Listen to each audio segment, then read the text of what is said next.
Hello, everyone, and welcome to SuttonsDaze. Today, I thought we would chat a little bit about election weekend and last-minute steps that you can take to get yourself prepared in case anything happens. A lot of people are suggesting that regardless of who wins, there's going to be some form of civil unrest somewhere due to the election. There are people that just generally want to cause mayhem regardless of the excuse. They will find one, and this is rife with plenty of opportunity. So we want to make sure that our bases are covered and that we're stocked up and things are taken care of during this very troublesome time. Hopefully, none of this comes to fruition. I really, really hope that none of this happens. But just in case, let's take a look at some steps that we can take care of this last weekend before the election to make ourselves prepared. So first, I mentioned it, civil unrest. It's an absolute plausible thing to happen. People will be unhappy with what they feel the results are, and so then trouble will occur.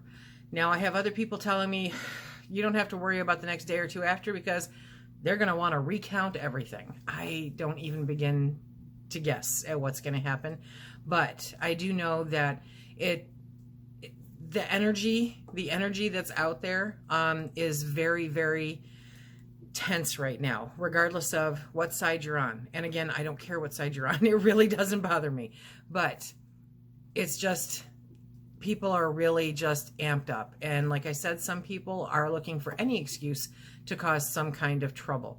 So you want to be aware that that's a possibility, especially if you're in a more urban area, but it could literally happen any place. So you want to be aware that this is a possibility coming at us and do what you can to be prepared for it. One of the things that I strongly recommend, even while you go through the course of this weekend, whether it's this weekend, next weekend, or the weekend after, is always some kind of situational awareness. This is a skill that you have to develop because we come from, well, at least my age bracket, okay, comes from a time when you could just walk to the store, where you could be outside at night around your house and not have to worry about anything. And that's just not the issue anymore. I mean, you really have to be aware of who's around you, whether or not they're paying attention to you unusually, whether or not you're being followed to your car, whether or not there are strange cars going up and down your street. You have to make sure your doors are locked. It's just being aware of what is happening. Situational awareness is a really great tactic to learn and to engage in whenever you are anywhere. I know people that when they go out to eat will only sit someplace where their back is against a wall so that they can see anything coming at them. When you are walking out to your car after shopping, when you're walking out to your car after work, being aware of everything that is going on around you and all of the people that are around you. Just paying attention. Never take time to just not pay attention, because especially in today's world, it's really, really necessary to be aware of what may be coming at you from what direction. There are always surprises. But the more that you practice situational awareness, the less you'll find those surprises surprising you. Equipment that you can look into when you are out this weekend, if you go out this weekend, or if you can order and have it here, in a timely fashion, is alternative heating methods. If you are in the city, then you need something because you may not have a fireplace or a wood-burning stove or anything like that. So you want to look for alternative heating methods. You want to make sure that they're safe for indoors. You want to make sure that you have the right cords to hook up to your power. So definitely check out those. I know there's like a Mr. Heater. I'll put a link in the description box below.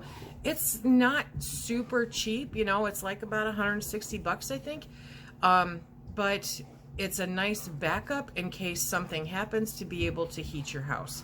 So look for different ways that you can heat, and don't look at heating the whole house if you can't. Look at heating a room, a necessary room. Because along with everything else coming at us right now, it's cold. No matter where you are, it's just cold. So being warm is really important. Make sure you have enough blankets, sweaters, socks, slippers, those kinds of things. Make sure that you have something to do so that you can stay home and avoid being out in the nonsense if it erupts near you. You want to make sure that you have a way to keep up on the news, to keep up on what's happening in your area. I'll leave a link below. I've used it many times in the last few months, sharing this link because I love this radio. It's a crank radio and you don't need electricity for it. It brings in the news, it brings in AM, it brings in FM, it brings in NOAA, and you can also use it to help charge your phone. So it's a good thing to have, you know, in case of an emergency where you are stuck at home. You want to make sure that you are stocked up on food and water. Always. I always tell you this. So if this is your pay week, you know, then that is perfect timing. Go make sure that you've got some food and water to get you through a couple weeks. Doesn't take that much. It really doesn't.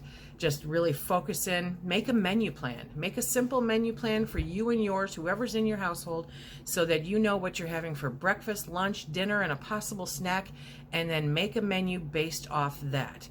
Go basic. You know, it's not the time for surf and turf, okay? Go basic and hone down in on what will get you guys through, what will make you feel good, and what you can easily cook up or heat up quickly. Next, I strongly recommend, if you can, going to the bank and pulling out some cash.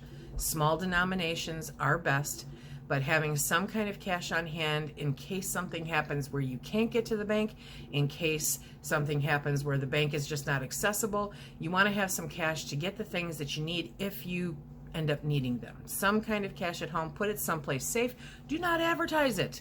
Do not advertise it, okay? But you want to make sure that you've got something to kind of keep you covered.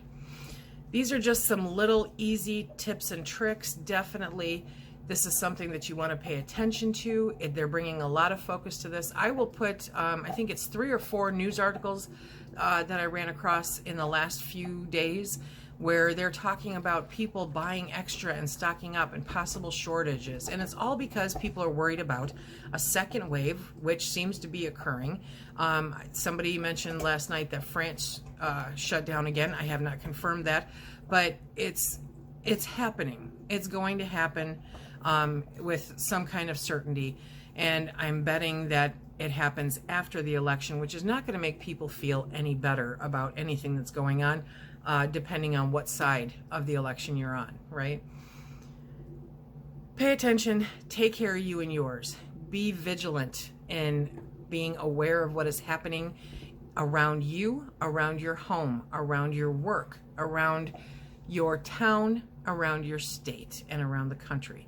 That does not mean 24/7 sit in front of the news, but it means paying attention to what is happening and just gleaning off those really important things that you think have the possibility towards impacting you.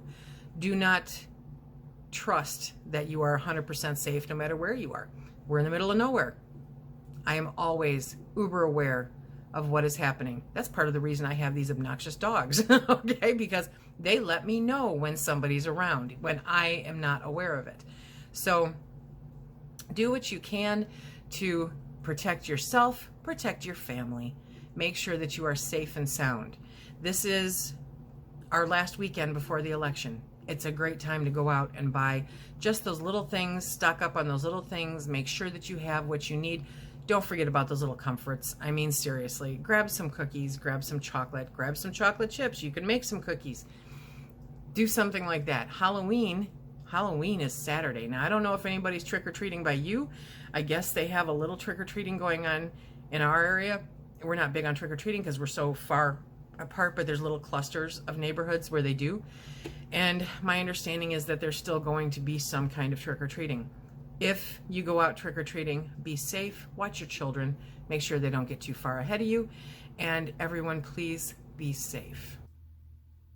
So what suggestions do you have that we should be looking at for this weekend to deal with the aftermath of the election, the escalating COVID numbers?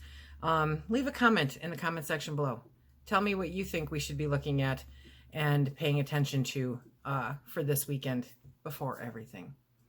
Remember, if you like what we do here, please hit that like, subscribe, and share. Check us out on Instagram and Facebook. And until next time, everybody, please be safe.